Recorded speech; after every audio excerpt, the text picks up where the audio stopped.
고린도전서 12장 12절부터 31절까지 읽겠습니다.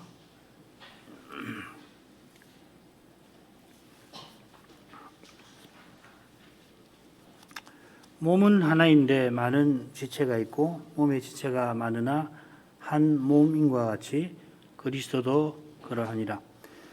우리가 유대인이나 헬라인이나 종이나 자유자나 다 한 성신으로 세례를 받아 한 몸이 되었고 또 다 한 성신을 마시게 하셨느니라. 몸은 한 지체뿐 아니요 여럿이니 만일 발이 이르되 나는 손이 아니니 몸에 붙지 아니하였다 할지라도 이로 인하여 몸에 붙지 아니한 것이 아니요.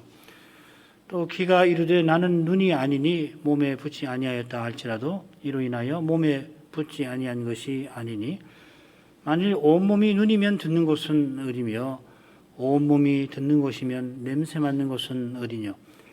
그러나 이제 하나님이 그 원하시는 대로 지체를 각각 몸에 두셨으니 만일 다 한 지체뿐이면 몸은 어디뇨. 이제 지체는 많으나 몸은 하나라.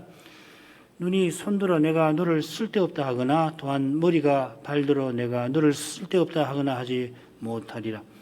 이뿐 아니라 몸에 더 약하게 보이는 지체가 도리어 요긴하고 우리가 몸에 덜 귀히 여기는 그것들을 더욱 귀한 것들로 입혀주며 우리의 아름답지 못한 지체는 더욱 아름다운 것을 얻고 우리의 아름다운 지체는 요구할 것이 없으니 오직 하나님이 몸을 고르게 하여 부족한 지체에게 존귀를 더하사 몸 가운데서 분쟁이 없고 오직 여러 지체가 서로 같이하여 돌아보게 하셨으니 만일 한 지체가 고통을 받으면 모든 지체도 함께 고통을 받고 한 지체가 영광을 얻으면 모든 지체도 함께 즐거워하나니 너희는 그리스도의 몸이요 지체의 각 부분이라. 하나님이 교회 중에 몇을 세우셨으니 첫째는 사도요 둘째는 선지자요 셋째는 교사요 그 다음은 능력이요 그 다음은 병 고치는 은사와 서로 돕는 것과 다스리는 것과 각종 방언하는 것이라. 다 사도겠느냐 다 선지자겠느냐 다 교사겠느냐 다 능력을 행하는 자겠느냐 다 병 고치는 은사를 가진 자겠느냐 다 방언을 말하는 자겠느냐 다 통역하는 자겠느냐. 너희는 더욱 큰 은사를 사모하라. 내가 또한 제일 좋은 길을 너희에게 보이리라. 고린도 교회 대표단이 예배소로 사도를 찾아와서 서신을 건네는데 그 서신에 신령한 것들에 관한 문제가 들어있었던 것 같습니다. 이 문제를 사도는 두 가지 주제에 이어서 두 가지 주제는 여성이 도발적인 태도로 예배에서 말씀을 전하는 일 그리고 주의 만찬을 자기의 만찬으로 만드는 일 다음에 다룹니다. 요컨대 이 고린도전서 이 11장부터 14장에서 사도는 이 예배와 은사라고 하는 이 주제를 다루고 있습니다. 예배가 그리스도로 말미암아 성신 안에서 아버지께 나아가는 것이듯이 이 은사도 삼위와 붙어 있죠. 이 성신과 은사, 주와 직임, 섬김, 그리고 역사하시는 성부와 역사, 활동 혹은 이룸. 하나님께서 은혜 주셔서 삼위의 교제에 이르게 하신 것처럼 은사를 주셔서 삼위의 영광을 삶에서 드러내게 하시는 겁니다. 자, 그런데 이 받은 은사로 자기 영광을 드러내는 사람들이 고린도에 있습니다. 예배에서 삼위의 영광을 뵙고 영광을 삼위께 돌려야 마땅한데 은사를 자랑하며 심지어 예배에서 예배를 무질서하게 만든 것입니다. 특별히 이제 방언 은사가 14장에 다뤄질 겁니다. 성신 은사를 가졌다 자랑하는 그들에게 사도는 같은 한 성신께서 원하시는 대로 은사를 주시고 또 성신께서 은사를 이루시는 것이다 강조합니다. 성신께서 주신 것이지 자기 것이 아니고 주신 성신께서 은사 주신 목적을 이루시니까 사람으로 행해서 안 된다 하는 것이죠. 은사 주신 목적이 무언가 오늘 낭독한 말씀에서 잘 드러납니다. 오늘 낭독한 부분에서 12절부터 27절까지가 한 단락이고 이 12장의 가운데 나오는데 내수로 한번 나눠보죠. 12, 13절이 머릿말이 됩니다. 몸의 지체가 만드나 한 몸인과 같이 그리스도도 그러하니라. 그리고 14절부터 20절까지는 몸이 하나인데 많은 지체가 있다. 그리고 21절부터 26절까지는 많은 지체가 서로 의존하여서 한 몸을 이루는 거다. 27절은 맺은 말입니다. 그래서 너희는 그리스도의 몸이다 하는 겁니다. 각각 은사 주신 목적이 우리 각각이 그리스도의 몸에 속한 지체인 데 있습니다. 교회가 그리스도의 몸답게 서 나가도록 성신을 주신 겁니다. 몸에 속한 지체가 당연히 많은데 그처럼 당연하게 지체들은 한 몸을 함께 이룹니다. 서로 의존해가면서 여기에 은사가 직임, 섬김인 뜻이 있을 겁니다. 이렇게 섬길 때에 한 몸을 이룹니다. 남을 위해서 존재하는 것이죠. 섬김이라고 하는 것은. 이렇게 그리스도의 몸으로서 교회는 삼위와 교제하며 삼위의 영광을 드러내는 거다. 이렇게 사도가 교훈합니다. 머릿말 읽겠습니다. 몸은 하나인데 많은 지체가 있고 몸의 지체가 많으나 한 몸인과 같이 그리스도도 그러하니라. 우리가 헬라인이나 유대인이나 헬라인이나 종이나 자유자나 다 한 성신으로 세례를 받아 한 몸이 되었고 또 다 한 성신을 마시게 하셨느니라. 성신께서 원하시는 대로 각자에게 은사 주시고 그 모든 은사를 친히 이루시는데 왜 그렇게 하시는가? 12절에 이유가 나옵니다. 그 이유를 한마디로 말하면 그리스도도 그러하시기 하시다 하는 겁니다. 그러하다 하는 것은 몸이 하나인데 많은 지체가 있다 하는 말이죠. 몸의 지체가 많은데 한 몸인 것 같이 그리스도도 그러하다. 그리스도가 그러하다는 이 표현이 정확하게 무슨 뜻인가? 이것을 우리가 잘 깨우치기를 바랍니다. 우선 몸은 하나인데 많은 지체가 있고 몸의 지체가 많으나 한 몸임이라는 표현에서 사도는 이 지체가 많다는 것을 강조하죠. 그죠? 이제는 뭐 익숙하시라고 생각하는데 가운데 많은 지체라는 말이 가운데 나오잖아요. 강조하는 이야기거든요. 가령 성찬 때 어떤 부유한 사람들이 가난한 지체를 있으나 마나 한 사람 취급했습니다. 그처럼 일부 지도자들이 지식과 지혜의 은사, 특히 이 방언의 은사를 자랑하며 왕노릇합니다. 그리스도를 본받아 서로 섬기는 게 아니라 세상 임금처럼 다른 지체를 무시하고 있습니다. 루이 14세이죠. 짐은 곧 국가다 말한 것을 아실 것입니다. 이것이 이 그리스도도 그러하니라 하는 것과 얼마나 다른지 모릅니다. 주님 없이는 우리가 없는데도 우리 없이는 주님께서 계시지 않으려 하십니다. 그러나 다른 지체 없이는 잊지 못할 그런 이들이 자기를 자랑하며 다른 지체를 없는 것 같이 대한 겁니다. 내가 아니면 교회가 제대로 돌아가지 아니하는 것처럼 말하는 사람들이 있습니다마는 실은 그가 봉사할 수 있는 것이 주님 덕분이고 또한 다른 교우 덕분임을 망각한 것입니다. 이런 착각을 지도자들, 특별히 이 말씀 전하는 사람이 하기 쉬운데 그가 전하는 말씀은 주님이 자기 백성을 사랑하셔서 그에게 주신 것입니다. 자기 것 아닙니다. 자기 것으로 전하면 그 볼품 없는 거예요. 아무리 혼자 연구해 갖고서 성경을 어떤 지식으로 연구해 갖고 전한들 그게 하나님 말씀이라고 하겠습니까? 받아야지요. 성신께 받아야지 전하는 것이지 받은 것을 전해야지 이 자기 거 전하면 안 되는 것이거든요.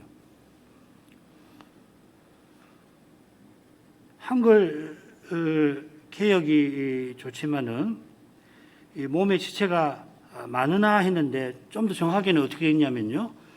몸의 모든 지체가 많다 이렇게 되어 있어요.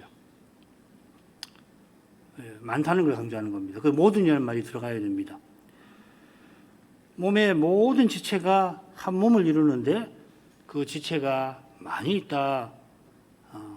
그러니까 교회에서 두드러지게 활동하는 너희만 있는 게 아니다 이 말이죠, 그죠?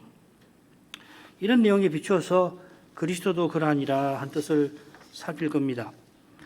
이미 수도 없이 이 말씀의 신비함에 관하여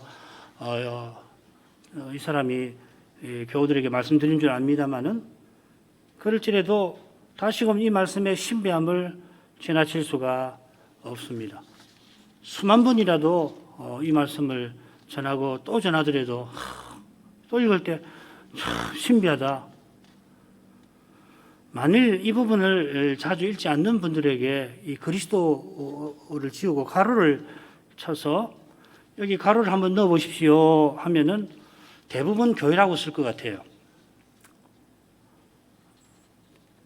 몇 프로가 그리스도도 그러하다. 성경을 꼼꼼하게 읽고 특별히 그리스도가 어떤 분이신가를 잘 배우지 않으면 아마 100이면 100 아마 교회라고 쓸 것 같아요. 바로 이어서 우리가 한 몸이 되었다 하였습니다. 그러니까 교회라고 쓴다 한들 틀린 답은 아니에요. 그러나 교회가 그리스도의 몸이고 그 지체인 것을 놓친다면은 그럼 매우 부족한 답입니다. 아니 사실상 틀린 거예요. 그리스도의 몸이라고 하는 걸 빼버리고 교회를 말하면 그건 아무 의미 없는 것이 틀린 답이 되는 겁니다.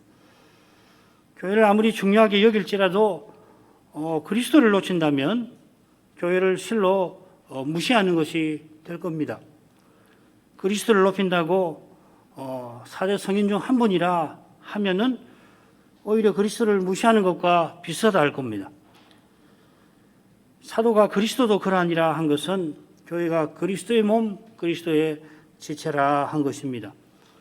교회가 그리스도의 몸이고 그리스도께서 교회의 머리이신데 예배소서에서는 특별히 그렇게 가르치는데 여기서 말하는 몸은 머리를 제한 몸은 아닌 것 같아요.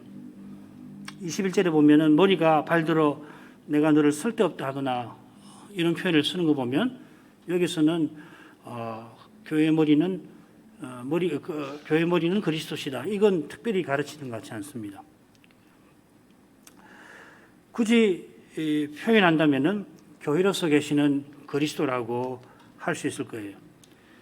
이것은 자기 안에서 하나의 새로운 사람을 지으신다 하는 말씀과 붙어 있습니다. 루터가 그리스도인의 자유라고 하는 책에서 작은 그리스도라고 하는 표현을 쓴 게 있는데 역시 이런 사도의 교훈을 전하려고 한 것일 겁니다. 우리 각각이 작은 그리스도로서 일상에서 그리스도를 드러내는 것이 우리의 소명이다.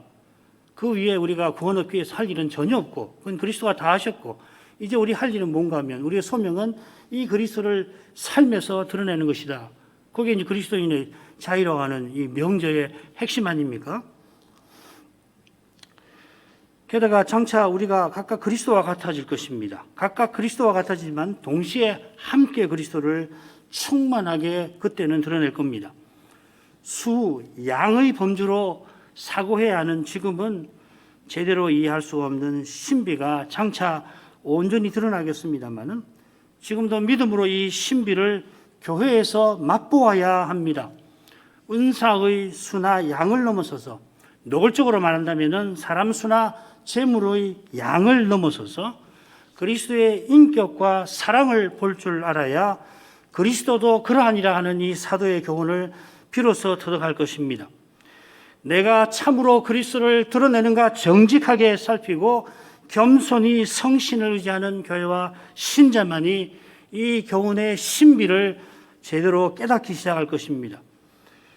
이 신비를 보지 못한다면은 아무리 교회에 관하여서 근사한 말을 나열한다 할지라도 실은 종교단체를 넘어서지 못할 겁니다.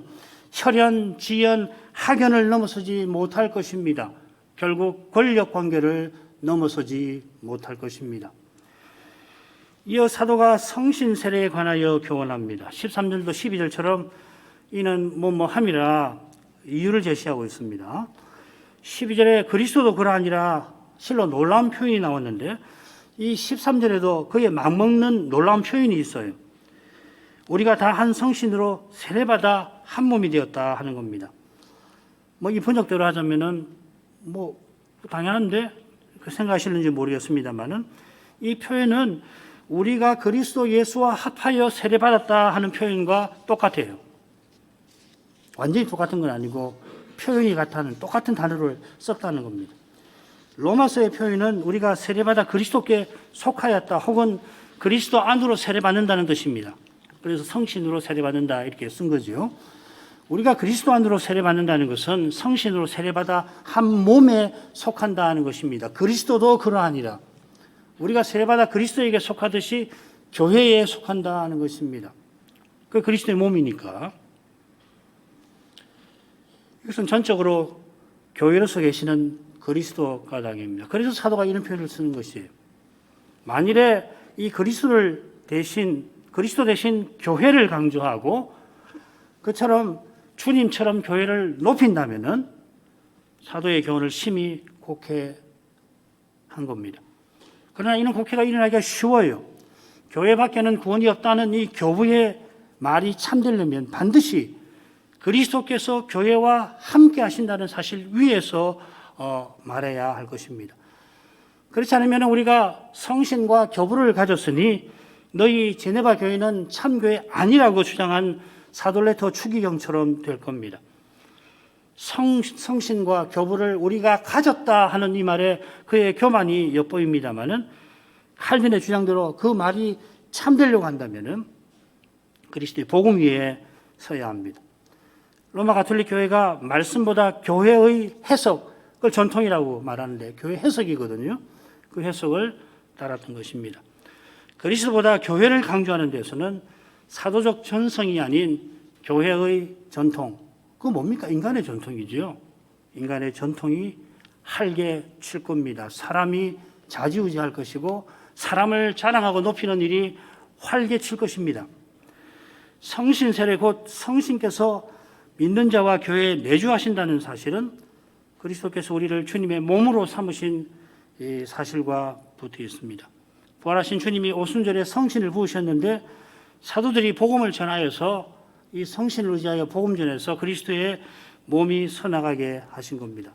유대인이나 헬라인, 종이나 자유자 아무 차별 없이 함께 그리스도의 몸을 이루게 하셨습니다. 그러라고 다 한 성신을 마시게 하셨습니다. 우리 모두가 성신으로 세례받게 하신 주님께서 한 성신을 마시게 하셨습니다. 성신으로 세례받아 그리스도의 몸에 속하게 하신 주님께서 성신을 우리 안에 모시게, 성신께서 우리 안에 계시게, 내주하게 하신 것입니다. 우리 각각의 내주하신 성신은 한 성신이십니다. 우리에게 주신 은사가 같은 성신의 은사들입니다. 성신 은사를 제대로 발휘한다면 함께 그리스도의 몸으로 존재하고 각각 그리스도의 지체다웠게 행할 것입니다.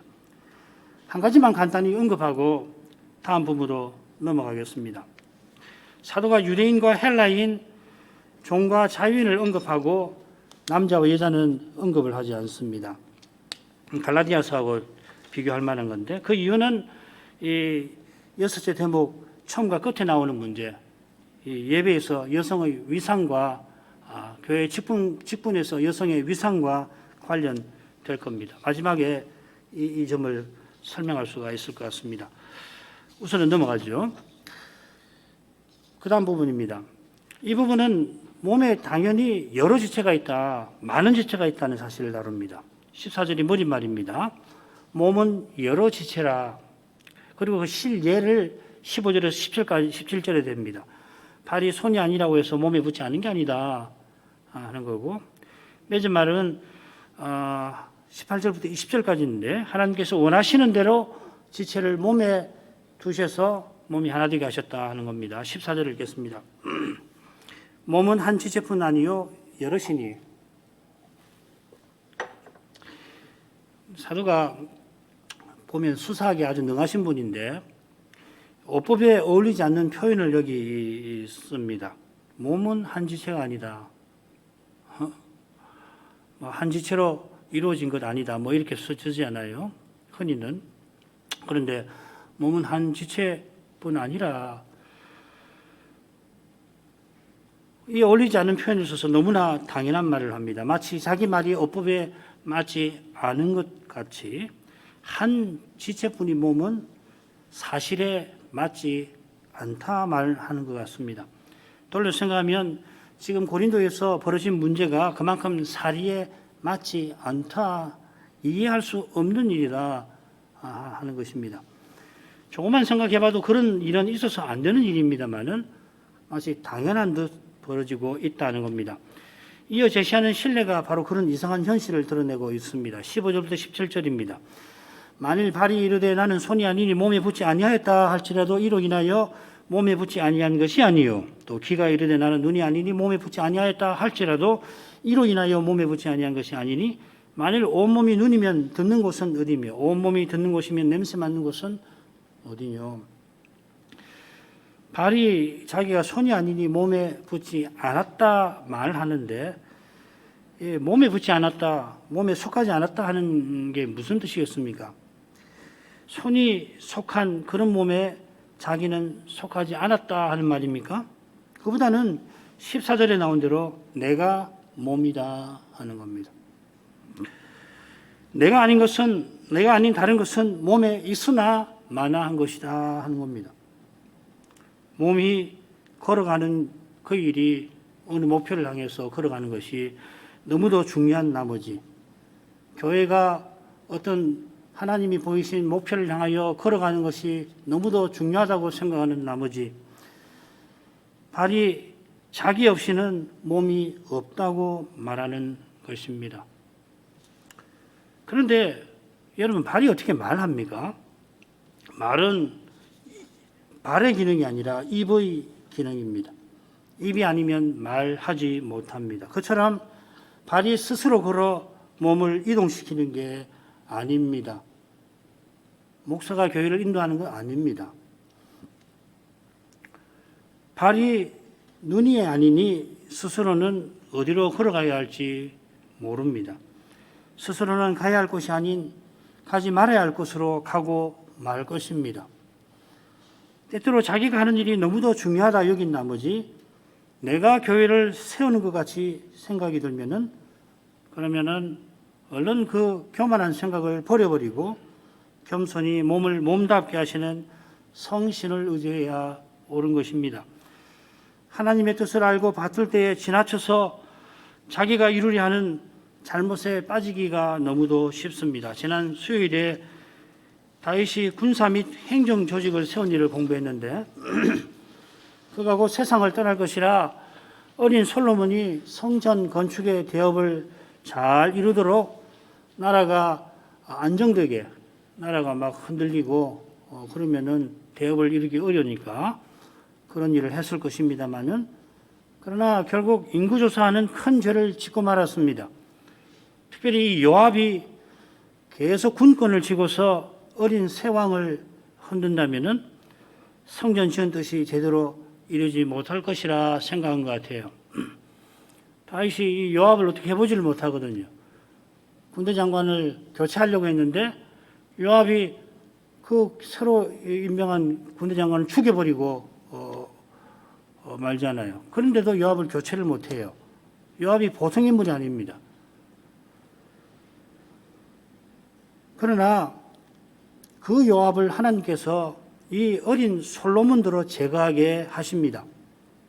다윗이 못한 그 일을 솔로몬이 해요. 다윗이 선한 뜻으로 세운 나라의 제도가 실은 나라가 두동강나게 만든 계기가 되었습니다. 인생이 이렇게 연약합니다. 이걸 잊어버리면 내가 성경을 진리를 수호하겠다, 내가 교회를 세우겠다 바람한 마음을 갖게 될 것입니다. 17절은 14절의 교훈을 보여주는 바로 그 신뢰입니다. 온몸이 눈이면 당장 듣지 못합니다. 불구입니다. 그냥 불구가 아니라 완전 불구입니다. 어디 한 군데 문제가 있는 게 아니라 완전히 망가진 것입니다. 온몸이 눈이면 눈의 기능마저도 제대로 못하게 되지요. 눈이 제 기능을 하는 것은 몸에 속해서 다른 지체로부터 도움을 받기 때문입니다. 에베소서에 가면은 이것이 좀 더 잘 드러날 겁니다. 도움이 눈에 보이는 것만 아닐 겁니다.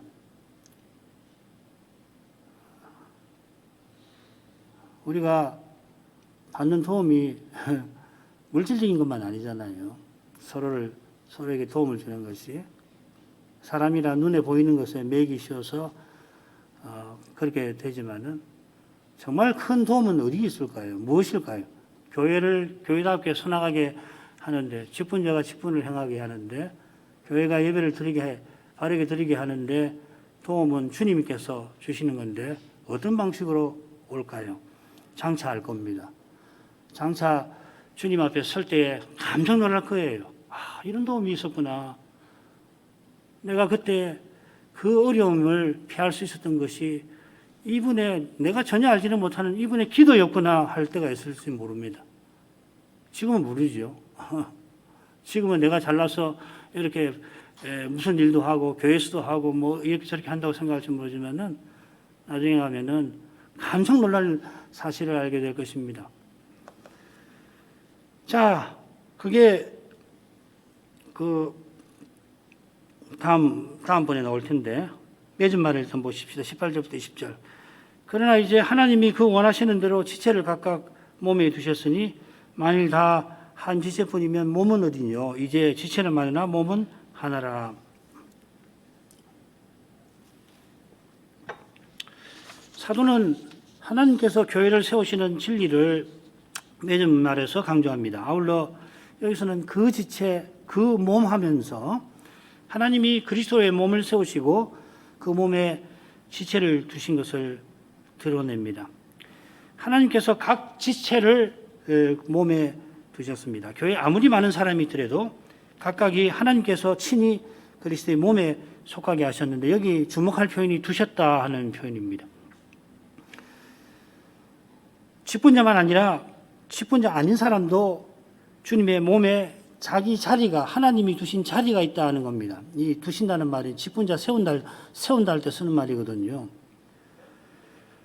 그 자리가 하나님께서 자기를 세우신 자리라 하는 것입니다. 이는 하나님께서 원하시는 대로 하신 데서도 잘 드러납니다. 하나님께서 원하시는 대로 두셨다 한 것이 흔히는 중요한 지위에만 직분에만 해당되는 것처럼 생각하는 경향이 있습니다. 그러나 하나님께서 원하시는 것이 뭔가를 알게 된다면은 이런 생각을 여기 교회에 드러설 여지는 없을 겁니다. 하나님 원하시는 것은 어거스틴이 고백한 대로 나 하나 세상에 있는 것처럼 대하시는 그것입니다. 로마서 14장에서 바울 사도가 하나님의 이 뜻을 원을 잘 드러냅니다. 그것은 뭐냐면 그리스도께서 우리 각각을 대하시듯이 그렇게 서로를 대하고 심지어 우리가 그리스도를 대하듯이 서로를 대하는 그것이 하나님의 뜻입니다. 원하시는 바입니다. 이런 교훈이 다음 단락에 잘 드러날 겁니다. 혹시 교회에서 차별이 느껴져서 억울한 생각이 들 때에 그리스도는 그런 나 하나를 위해서라도 십자가를 지셨을 거라 하는 그 사랑을 꼭 기억하시기를 바랍니다. 이 세상에서는 인간이 죄가 많아가지고서 이런 차별이 없어야 되는데 있죠. 역사를 보면 뭐 얼마나 차별이 많습니까? 특별히 남성에 의한 여성의 차별. 역사에 보면 처음부터 지금까지 뭐 그런 얘기 수룩 하잖아요. 인간이에요. 그런데 주님이 이런 나를 위해서라도 십자가를 지셨겠구나. 그 사랑을 기억하시고 그 차별이 전혀 없을 그 나라를 소망하며 여기서 차별하지 말고 정말 그리스도를 대하듯이 그리스도께서 나를 대하듯이 다른 분을 교회에서 대하시기를 바랍니다. 19절의 교훈은 이미 생각한 겁니다만은 사도가 사용한 표현이 심상치 않아요. 다 한 지체뿐이면 했는데 원문대로 새기면은 전부가 한 지체라면입니다. 전부라는 말, 이 그리스도께 돌려야 하는 말입니다. 그리스도가 전부 안에서 전부이십니다. 그리스도께서 얼마나 크신 분인지를 알면은 한 사람이 그리스도를 다 드러내는 것처럼 말하지 못할 겁니다. 물론 순수한 마음에 내가 그리스도를 온전히 드러내었으면 그런 마음을 품지만은, 그러나 내가 아니면 그리스도가 마치 드러나지 않을 것처럼 생각하는 것은 교만입니다. 그리스도를 전부로 삼고자 하는 사람만 이 교만에서 벗어날 것입니다. 생각할 점이 참 많은데 셋째 부분으로 가지요. 이 상호 의존적인 관계를 맺는 교회의 모습입니다. 21절부터 26절 읽겠습니다. 눈이 손들어 내가 너를 쓸데없다 하거나 또한 머리가 발들어 내가 너를 쓸데없다 하거나 하지 못하리라. 이뿐 아니라 몸에 더 약하게 보이는 지체가 도리어 요긴하고 우리가 몸에 덜 귀히 여기는 그것들을 더욱 귀한 것으로 입혀주며 우리의 아름답지 못한 지체는 더욱 아름다운 것을 얻고 우리의 아름다운 지체는 요구할 것이 없으니 오직 하나님이 몸을 고르게 하여 부족한 지체에게 존귀를 다하사 몸 가운데서 분쟁이 없고 오직 여러 지체가 서로 같이 하여 돌아보게 하셨으니 만일 한 지체가 고통을 받으면 모든 지체도 함께 고통을 받고 한 지체가 영광을 얻으면 모든 지체도 함께 즐거워하나니. 21절이 머리말이고 26절이 맺은말 같은데 서로 쓸데없다 하지 말고 서로 돌아봐야 한다 이 말이죠. 중간에 하나님께서 서로 의존하게 만드셨다 하는 것을 교훈하고 있습니다. 21절에 사도는 눈이 손들어 내가 너를 쓸데없다 하고 말할 수 없다 이야기를 하고 있습니다. 이게 아주 강한 말을 쓰고 있습니다. 눈이 손에게 하는 말은 나는 네가 쓸데없다 이렇게 말하는 겁니다. 여기 이 필요라는 말은 꼭 있어야 할 것을 가리킵니다. 이 주기도문에 주께서 가르친 기도 앞에 나오는 말이 그 말입니다. 하나님께서 우리에게 꼭 있어야 할 것을 아신다 할 때 그것입니다. 눈이 참으로 있고자 한다면은, 그래서 눈다롭게 제 역할을 하려면은 손이 꼭 있어야 합니다. 당장에는 눈이 보는 일에 손은 없어도 될 것 같습니다만은, 여러분 그 화가가 이 그림을 그릴 때 원근법 같은 거 이렇게 잘 표현하려고 혹은 피사체를 정확하게 보려고 손을 쓰지 않아요. 연필을 갖고 있으니까 연필을 가지고 딱 겨누어서 정확하게 보듯이 이 손을 가지고서 본단 말이죠. 손은 눈이 보는 일에만 아니라 눈이 참으로 있기 위해서 없어서 안 됩니다.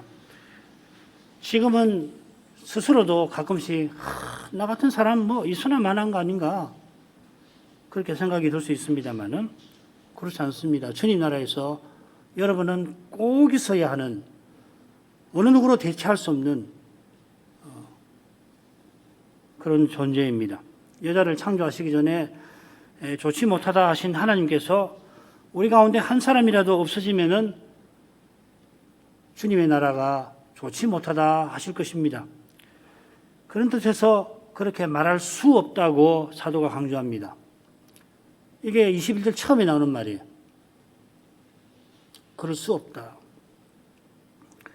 그런 말은 절대로 불가능한 것이다. 있을 수 없는 것이다 하는 겁니다. 하나님께서 원하시는 대로 몸에 친히 두신 지체인데 감히 쓸데없다, 필요없다 한다면은 하나님의 뜻을 짓밟는 무서운 일인 것입니다. 어떻게 그런 말을 할 수 있는지 모르겠어요. 얼마나 마음이 교만하면 그런 말을 하는가. 그런 말 하거든요. 참 인생이 얼마나 부패했는지 그래서 알 수가 있어요. 교만한 사람이 필요 없다 하는 더 약하게 보이는, 있으나 마나한 것처럼 보이는 지체가 도리어 요긴합니다. 사도가 고린전서 1장 27절에서 세상에서 약한 그들을 택하사 세상에서 강한 자들, 있는 자들을 부끄럽게 하려 하셨다고 교훈하셨습니다. 하나님께서 세상에서 약하고 약한 우리를 자기 것 삼으셔서 우리를 통해서 그리스도의 능력을 온전히 드러내고자 하신 겁니다. 우리 스스로는 여전히 약합니다. 이런 우리 안에 그리스도가 사셔서 친히 자기 능력을 드러내십니다. 그런 점에서 세상에서 연약한 지체가 교회에서는 요긴합니다. 그리스도 때문에 그리스도의 그 일을 이루기 위해서 요긴합니다. 없어서 안 됩니다. 이런 귀한 지체를 얕잡아보는 교만이야말로 교회에서 가장 쓸데없는 것입니다. 우리가 몸에 덜 귀히 여기는 그것들을 더 귀한 것으로 입혀줍니다. 여기 덜 귀히 여기는 지체, 아름답지 않은 지체는 22절에 나오는 더 약하게 보이는 지체겠죠. 여기 사실 중요한 표현이 우리입니다. 사도가 여기 와서 우리라는 말을 계속했습니다. 24절에도 우리의 아름다운 지체가 나옵니다. 우리가 우리의 지체를 대하는 태도는 24절 후반절에 나오는 것처럼 하나님이 하시는 그 방식을 본받는 우리인 겁니다. 26절도 마찬가지죠. 참으로 우리라면은 26절 같이 한 지체가 고난받으면 함께 고난받는 거고 한 지체가 영광 얻으면 함께 얻는 것이다 이 말이거든. 하나님께서 부족한 지체에게 존귀를 더하십니다. 그래서 우리도 덜 귀히 여기는 지체에게 더 귀한 것을 입혀줍니다. 두른다 하는 겁니다. 여기에 대해서 이 덜 아름다운 뭐냐, 학자들은 설명이 있습니다만은 그 굳이 그렇게 밝힐 필요는 없습니다. 우리 몸의 어떤 부분이다, 굳이 밝힐 필요는 없다고 생각합니다.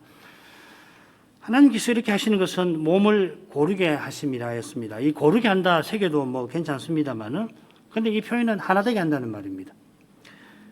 하나 되게 하려고 아름다운 지체는 하나님이 이미 아름답게 만드셨으니 아름답지 못한 지체에게 더 아름다운 것을 주셔서 그래서 어떻게 하냐면 함께 아름다움을 드러내게 하신다 이 말이죠. 그처럼 함께 존귀하게 함께 서로에게 요긴하게 되게 하신다는 말입니다. 몸의 아름다움과 존귀함이 25절, 26절에 잘 드러날 겁니다. 무엇보다 몸 가운데 분쟁이 없습니다. 지금 고린도 교회가 분열로 말미암아 실로 부끄럽고 누추하게 되었습니다. 실은 부끄럽고 누추한 줄도 모를 만큼 부끄러운 상태입니다. 이런 상태에 떨어진 이유는 자기를 높여 자랑한 데였습니다. 세상에 있으나 마나한 그들을 주님이 귀히 여기셨는데 주님이 주신 선물을 자랑하며 그래서 다른 지체를 있으나 마나한 존재로 만든 데 있습니다. 이런 교만을 버리고 그리스도를 본받아 서로 귀히 여기는 것은 죄 있는 세상에서 참 아름다운 일일 것입니다. 죄로 말미암아 어두운 누추한 이 세상을 밝히는 거룩한 아름다운 빛이 될 것입니다. 그처럼 지체들이 서로 같이하여 돌보는 데에 몸의 아름다움과 존귀함이 있습니다. 여기 이 표현은 뭐냐면 서로를 위하여 같은 염려를 품는다 하는 것입니다. 이 표현에 담긴 의미를 사도의 염려에서 엿볼 수 있을 것 같아요. 사도는 날마다 모든 교회를 위한 염려로 큰 압박을 받습니다. 사도는 지금 모든 지체들이 자기처럼 교회를 위하여 염려하기를 바라는 겁니다. 이것이 주의 일을 염려하는 것이기도 합니다. 고린도서 7장에 같은 말이 나옵니다. 그리스도도 그러하니라 한 것처럼 그리스도의 몸인 교회가 얼마나 고귀한 줄 알고 이 교회가 주님의 몸답게 서나가도록 염려하는 일에 하나가 된다면 그 교회는 실로 존귀한 교회일 것입니다. 그런 교회와 신자가 시대의 거룩한 사명에 귀히 쓰임을 받게 될 것입니다. 그런 교회에서는 26절에서 그려진 모습이 드러날 겁니다. 이는 우는 자와 함께 울고 즐거워하는 자와 함께 즐거워하는 그것입니다. 그리스도께서 다시 오심을 간절히 기다리는 그런 태도와 붙어 있는 것이죠. 지금은 울지 않을 수 없는데 그러나 울지 않는 자처럼 해라. 왜 울지 않을 수 없는데 울지 않는 자처럼 해야 되나? 그건 즐거워하는 자와 함께 즐거워하기 위함이다. 그처럼 이 세상에서 즐거운 일을 있더라도 그것이 영원히 즐거운 일이 아닐 것이니까 접어두고 우는 자와 함께 울라 하는 것이죠.